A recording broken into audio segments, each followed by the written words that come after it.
Hello friends, എല്ലാവർക്കും പുതിയൊരു വീഡിയോയിലേക്ക് സ്വാഗതം. ഇന്നത്തെ നമ്മുടെ റെസിപ്പി എന്ന് പറഞ്ഞാൽ 1-2 ഫില്ലിംഗ് ഒക്കെ വെച്ചിട്ട് നമുക്ക് പെട്ടെന്ന് ചെയ്തെടുക്കാൻ പറ്റുന്ന ഒരു കിഡിലൻ സ്നാക്കിൻ്റെ റെസിപ്പിയാണ്. നോമ്പ് തുറക്കുന്ന സമയത്തും രാവിലെ ഒക്കെ ചെയ്തെടുക്കാൻ പറ്റുന്നതുള്ളൂ കേട്ടോ. അപ്പോൾ അതെങ്ങനെയാണെന്നൊന്ന് വീഡിയോ കണ്ടു നോക്കാം. വീഡിയോയിലേക്ക് പോകുന്നതിന് മുമ്പായിട്ട് നമ്മൾ എപ്പോഴും പറയുന്ന പോലെ ചാനൽ ആദ്യമായിട്ട് കാണുന്നവരുണ്ടെങ്കിൽ ഇഷ്ടമാവുന്നുണ്ടെങ്കിൽ പ്ലീസ് ഒന്ന് സബ്സ്ക്രൈബ് ചെയ്യണേ. അപ്പോൾ നമുക്ക് വീഡിയോയിലേക്ക് പോവാം. ഇവിടെ ഞാൻ പാന് അടുപ്പിൽ വെച്ചിട്ടുണ്ട്. അതിലേക്ക് 1-2 ടീസ്പൂൺ വെളിച്ചെണ്ണ ചേർത്ത് കൊടുക്കാം. പിന്നെ അതിലേക്ക് നമുക്ക് കുറച്ച് പൊടികൾ ചേർത്ത് കൊടുക്കണം. ഒരു 1/2 ടീസ്പൂൺ അളവിൽ മുളക് പൊടി ചേർത്ത് കൊടുക്കാം. ഒരു 1/4 ടീസ്പൂൺ അളവിൽ മഞ്ഞൾപ്പൊടി, അതുപോലെ ആവശ്യത്തിനുള്ള ഉപ്പ്, ഒരു നുള്ളു ഉപ്പും കൂടി ചേർത്ത് കൊടുക്കാം. അതിനുശേഷം ജസ്റ്റ് ഒന്ന് റോസ്റ്റ് ആവുന്ന സമയത്ത് ഒരു പുഴുങ്ങിയ മുട്ട എടുത്തിട്ട് നമുക്ക് ഇതിലൊന്ന് കോട്ട് ചെയ്തെടുക്കണം കേട്ടോ. ഈ മിക്സിലൊന്ന് കോട്ട് ചെയ്തിട്ട് എടുക്കാം. ഒരു പൊരിച്ചൊരു രൂപത്തിലാവുമ്പോൾ നല്ലൊരു ടേസ്റ്റ് ഉണ്ടാവും കേട്ടോ ഇങ്ങനെ മുട്ട കഴിക്കാൻ വേണ്ടിയിട്ട്. അപ്പോൾ നമുക്കിതൊന്ന് ജസ്റ്റ് ഒന്ന് റോസ്റ്റ് ചെയ്തിട്ട് ഇവിടെ മാറ്റി വെക്കാം. ഇനി നമുക്ക് ഇതേ പാനിലേക്ക് തന്നെ ഒരു മീഡിയം സൈസ് സവാള നല്ലപോലെ കട്ട് ചെയ്തിട്ട് ഇതിലേക്ക് ചേർത്ത് കൊടുത്തിട്ട് ഒന്ന് വഴറ്റിയിട്ടെടുക്കണം. അപ്പോൾ ഇവിടെ മിക്സൊക്കെ ഉള്ളതുകൊണ്ട് തന്നെ പെട്ടെന്ന് തന്നെ വഴന്ന് കിട്ടും. പിന്നെ പൊടികളൊന്നും നമ്മൾ പ്രത്യേകിച്ച് ചേർക്കേണ്ട ആവശ്യമില്ല, അത്യാവശ്യം പൊടിയൊക്കെ ഉണ്ട്. അപ്പോൾ ഇനി വേണമെങ്കിൽ നിങ്ങൾക്ക് ചേർക്കാം. അപ്പോൾ സവാള നല്ലപോലെ വഴന്ന് വന്നതിന് ശേഷം നമ്മളിതിലേക്ക് ഒരു പച്ചമുളക് ചെറുതായിട്ട് അരിഞ്ഞത്, അതുപോലെ കുറച്ച് ഒരു ഫ്ലേവറിനൊക്കെ ആവശ്യമായിട്ടുള്ള കറിവേപ്പില ചേർത്ത് കൊടുക്കാം.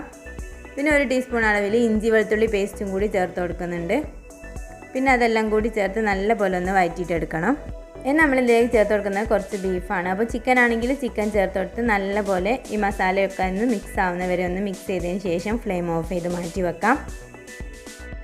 ചെറിയ ചമ്മന്തിയാണ് ചെയ്തെടുക്കുന്നത്. അപ്പോൾ ഒരു മിക്സിയുടെ ജാറിലേക്ക് ഒരു 1/2 കപ്പ് അളവിൽ തേങ്ങ ചേർത്ത് കൊടുക്കാം. അതിന് അത്യാവശ്യം വലിയ 2 പീസ് ഇഞ്ചി, കുറച്ച് കറിവേപ്പില, ഒരു 2 ചെറിയ ഉള്ളിയും കൂടി ചേർത്ത് കൊടുത്തിട്ട് നല്ലപോലെ ചമ്മന്തിയാക്കി അരയ്ക്കണം കേട്ടോ. അതിന് മുമ്പായിട്ട് ഞാൻ ഇവിടെ കുറച്ച് കാശ്മീരി മുളക് പൊടി ചേർത്ത് കൊടുക്കുന്നുണ്ട്. അതുപോലെ ആവശ്യത്തിനുള്ള ഉപ്പും കൂടി ചേർത്ത് കൊടുത്തിട്ട് നമുക്ക് നല്ല പേസ്റ്റ് രൂപത്തിലായിട്ട് നല്ലൊരു ചമ്മന്തി റെഡിയാക്കി എടുക്കണം. അപ്പോൾ അത് മാറ്റി വെക്കാം. ഇനി ഒരു മുട്ടൻ്റെ മിക്സ് റെഡിയാക്കി എടുക്കണം. അതിന് വേണ്ടിയിട്ട് ഒരു ബൗളിലേക്ക് ഞാൻ ഇവിടെ 4 മുട്ട എടുത്തിട്ടുണ്ട്. അതിലേക്ക് കുറച്ചൊരു കുരുമുളക് പൊടി ചേർത്ത് കൊടുക്കാം. ആ മുട്ടൻ്റെ പച്ച മിക്സ് ഇല്ലാതാക്കാൻ വേണ്ടിയിട്ടാണ് കേട്ടോ. ആവശ്യത്തിനുള്ള ഉപ്പ് ചേർത്ത് കൊടുക്കാം. അതുപോലെ ഒരു 1/4 കപ്പ് പാലും കൂടി ചേർത്ത് കൊടുക്കാം കേട്ടോ. പിന്നെ നമ്മളിതിലേക്ക് കുറച്ച് കറിവേപ്പില, മല്ലിയില എന്തെങ്കിലും അരിഞ്ഞതുണ്ടെങ്കിൽ കയ്യിലുണ്ടെങ്കിൽ അതും കൂടി ചേർത്തെടുത്ത് നല്ലപോലെ മിക്സ് ചെയ്യാം. അപ്പോൾ ഇതിവിടെ റെഡി ആയിട്ടുണ്ട്. അതിന് ശേഷം നമ്മൾ സൈഡ് കളഞ്ഞെടുത്തിട്ടുള്ള ബ്രെഡ് ഒരു പാൻ ചൂടാക്കി അതിൽ ഓയിൽ പുരട്ടിയതിന് ശേഷം അതിൻ്റെ മുകളിലേക്ക് ഇങ്ങനെ വെച്ച് കൊടുക്കാം കേട്ടോ. അപ്പോൾ അതിൻ്റെ കുറച്ച് സ്റ്റെപ്പിനോട് വിട്ടുപോയതാണ്. ഇതേപോലെ നമുക്കൊന്ന് ലെവൽ ചെയ്തെടുക്കാം. ഒരു പാൻ ഒന്ന് ചൂടായതിന് ശേഷം ഓയിലൊക്കെ പുരട്ടി നമ്മൾ ബ്രെഡ് ഇതുപോലെ ആ മുട്ട മിക്സിയിലൊന്ന് മിക്സ് ചെയ്തിട്ട് ഇതുപോലെ ഒന്ന് വെച്ച് കൊടുക്കാം.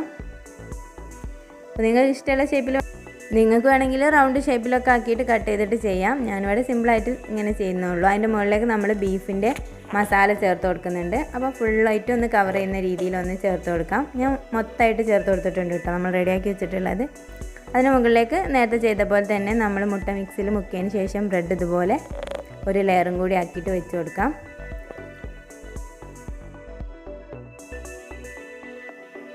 ഈ മിക്സിൻ്റെ മുകളിലേക്ക് നമ്മൾ ചെയ്തെടുത്തിട്ടുള്ള ചമ്മന്തി അതുപോലെ നല്ലപോലെ ഫിനിഷ് ചെയ്തിട്ടൊന്ന് കവർ ചെയ്തിട്ട് എടുക്കാം.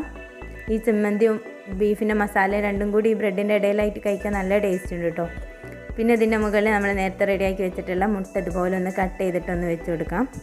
അപ്പോൾ ഇതിലും ഒന്നും കൂടി ചെറുതായിട്ട് കട്ട് ചെയ്യുകയാണെങ്കിൽ നല്ലതാണ് കേട്ടോ. ഞാൻ പിന്നെ സിമ്പിളായിട്ട് ഒന്ന് പെട്ടെന്ന് തന്നെ ചെയ്തെടുത്തുകൊണ്ടാണ് കേട്ടോ ചെയ്തത്. പിന്നെ നമ്മൾ ഇതേപോലെ നേരത്തെ ചെയ്ത പോലത്തെ ഒരു ലെയറും കൂടി നമ്മളിവിടെ ചെയ്തെടുത്തിട്ട് ഒന്ന് കവർ ചെയ്തെടുക്കുന്നുണ്ട്. അപ്പോൾ നമ്മൾ മിക്സ് ബാക്കി ഉണ്ടെങ്കിൽ നമുക്ക് കുറച്ച് ഇതിൻ്റെ മുകളിൽ കൂടി ഒന്ന് സൈഡിലാക്കിയിട്ട് സെൻറ്ററിൽ കൂടി ആയിട്ട് ഒന്ന് ഒഴിച്ച് കൊടുക്കാം.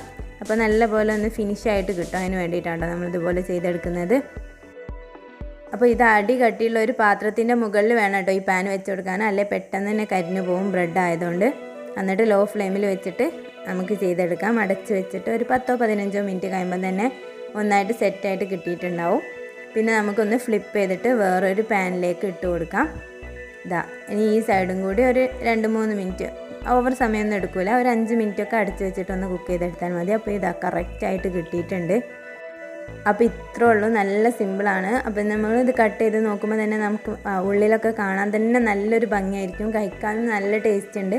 അപ്പോൾ എല്ലാവരും വീട്ടിൽ ട്രൈ ചെയ്ത് നോക്കാം. നോമ്പ് തുറക്കുന്ന സമയത്തൊക്കെ നമുക്ക് പെട്ടെന്ന് ചെയ്തെടുക്കാവുന്നതേ ഉള്ളൂ. എല്ലാവർക്കും വീഡിയോ ഇഷ്ടമായെന്ന് വിചാരിക്കുന്നു. ഇഷ്ടമായെങ്കിൽ ലൈക്ക് ചെയ്യാനും ഫാമിലിക്കും ഫ്രണ്ട്സിനും ഷെയർ ചെയ്ത് കൊടുക്കാനും മറക്കരുത്. അപ്പോൾ നമ്മളെ വീഡിയോ ആദ്യമായിട്ടാണ് കാണുന്നതെങ്കിൽ ഇത് സബ്സ്ക്രൈബ് ചെയ്യാത്തവരാണെങ്കിൽ പ്ലീസ് ഒന്ന് സബ്സ്ക്രൈബ് ചെയ്യണേ. അപ്പോൾ അടുത്ത നല്ലൊരു വീഡിയോയിൽ കാണുന്നത് വരെ ബൈ. Thank you.